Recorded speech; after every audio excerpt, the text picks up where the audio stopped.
So if we have a look on the bench, we'll see our little ZMR 200, our second one. This is the one that runs on the 5-cell. We've just fixed that up and put the FPV gear back on. Destroyed a camera in the prang, and basically everything else is alright. So we've got the new 4x3 props, and these are the Rotor Riot jobs. So like the yellow, they look nice with the pink. So that's the ZMR. We're going to be trying out these new little motors, these red bottoms, and they are RCX, and they are a 2205 2700 kV. We're going to stick them on this frame. Now this frame here, all the bits ready to go. This frame here is a Space One Racing FPV, and it's a 210. So we've got the power distro board. This doesn't come with it, but this has got the step down for your 12 volt and your 5 volt. We've got a little Rev 6 nose board. These are the ready to fly 20 amp ESCs with BL Heli 14. These are a great ESC, you just can't kill these things. So that's going to go there. So what I do is, when I buy frames, and these were $34, this frame, bought 2 of them. So going to stick the beefy 1350 kV motors on with the 30 amp ESCs. It is pretty heavy, but it's going to run a 6-cell. So got to put the FPV gear in, so it looks fairly nice. We're running I can show you that one. We're running one of the purple Rev 6 nose boards, so I've turned that around to get access to the USB out this side.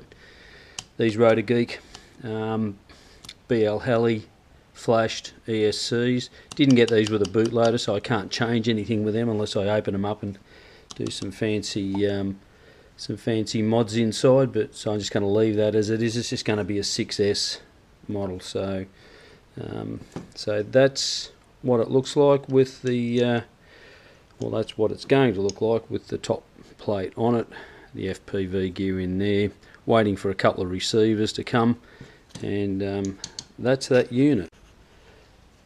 So we're looking at a battery for the Fat Shark, and this is the Rotor Riot Don't Try This at Home battery. 2 single cells wired up. You've got to do some soldering down here and some soldering up here, which is a bit nervy on a battery that can explode. But anyway, they say don't try that at home, so I decided to try that at home. And that goes on the Fat Shark. The Fat Shark, we're running the Spironet right-hand polarized, circularly polarized antenna, and the little patch, and love this. It's got the face plate on it with the fan, which haven't used the fan yet, and we've got the diversity unit in there, and it sits in there quite nice. Not too heavy on your head, so looks a bit medieval. Now let's come over to the poor old blackout. The blackout had a bit of an issue, and don't know what happened, but we crashed, bottom line. So the blackout is currently being rebuilt. Didn't even break a prop, but snapped off the 2 mounts on the board. Took the top plate off the receiver, which just popped off those little lugs for the receiver antennas. So there's the receiver there, so no real damage to it. So it'll go back on.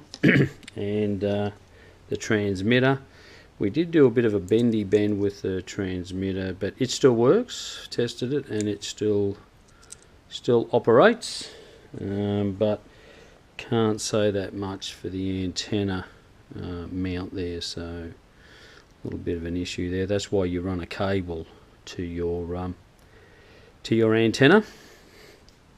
So that's the bench. This is where I hang out. I've got my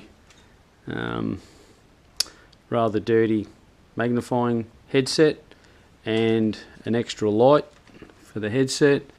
Got a magnifying glass here with a light in it, the multimeter, couple of old frames up there, all my gear stuck here with magnets so I can see if I've got something missing, couple of screwdrivers,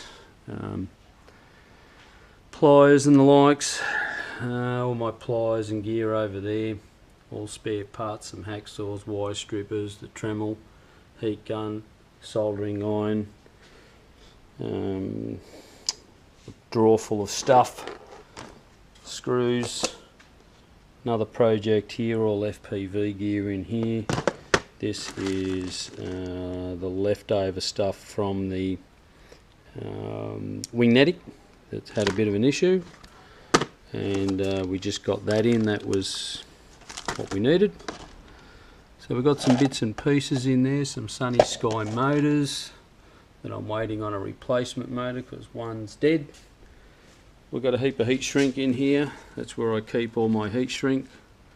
I got some sticks for gluing in, some on-screen displays, and some programmed on-screen displays, some LEDs and some GPS units there, some anti-vibration rubbers, some double-sided tape, you know, those little blocks. We've got some FPV filters, some voltage converters and a motor. These are all my servo cables. There's male, female, singles, specials, flight control boards. If we have a look at the flight control boards, got one of these. Hopefully this didn't like it. It's a 3D board, pretty crap. And some Naze boards, some KK boards, a little mini, oh, a 328p, that goes back, that's vintage, a little mini flight control, mini multi-Wii board, and some Flip 32s, so they all work, they're all good. Got some camera mounts, got some motor mounts, power distribution boards there, some glue sticks in the 7 and 10 mil, and of course there's some more 10 mils there. Got some JST, they're my leads that I make up. I've got my XT connectors, black and the yellow. What else we got? We got some oh, excuse me. We've got some odds and sods electrical. We've got some, this is all my radio stuff here. This is antennas. These are bands, rubber bands, thick and thin.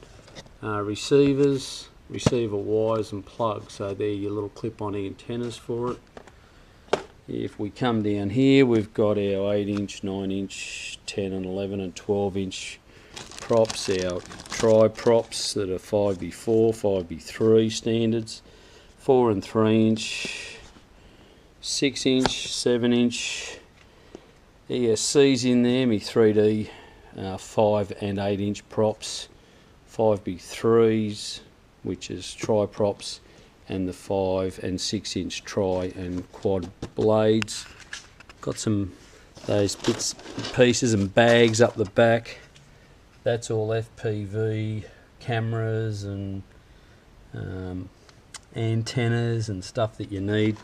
These are sort of one-off props that are, you know, range from the, what have we got there, sort of the carbon fibre cheap and nasties all the way up to the big old HQ props. We've got the Go Discoverer and the Tundra, so that's a spare one. The other guy is sitting over there, the one I fly. So that was the original, that was a warranty one. That's sort of, here we can see it beat up. I bought this on the crazy sale for $68. So I thought I'd get that, seeing I've got a full one of those, but I've got all the, good to have spare parts. Nothing like having, you buy a plane like this guy here, right? So I'll stick that there. You buy a plane like this guy here, you go flying it, and you break a wing and all of a sudden there's no parts left, so you've virtually thrown away your investment. So I like to get some spare parts. So if we go to the hangar, we've got Wally Walrus, which is a great FPV plane. This guy here, we had a bit of a nosedive and we bent the nose, so it's going to have a replacement put in it. This is the flight test FT Sparrow. I've actually loved this. This flies really, really well, and I've FPV'd it, but I don't know, I'm not really liking the FPVing planes. Got a wing there, got the Skyray, which is really good to fly. Got the Bonsai and the Sonic. And one of the last things, these are a must. People often ask me, why do I fly with a GoPro on board with being such an expensive camera? And you can see I've got a printed, 3D printed case for it. And the one I'm holding has got exactly the same, but it doesn't have that 45 mount on it. It's just square, same colour, same design. Got the layered lens on the front of it, and that's how it looks. So that's the one I fly with my Hex, and this one does all the other hard work. So that's about the look around the bench. So pretty untidy, pretty messy, but that's in progress.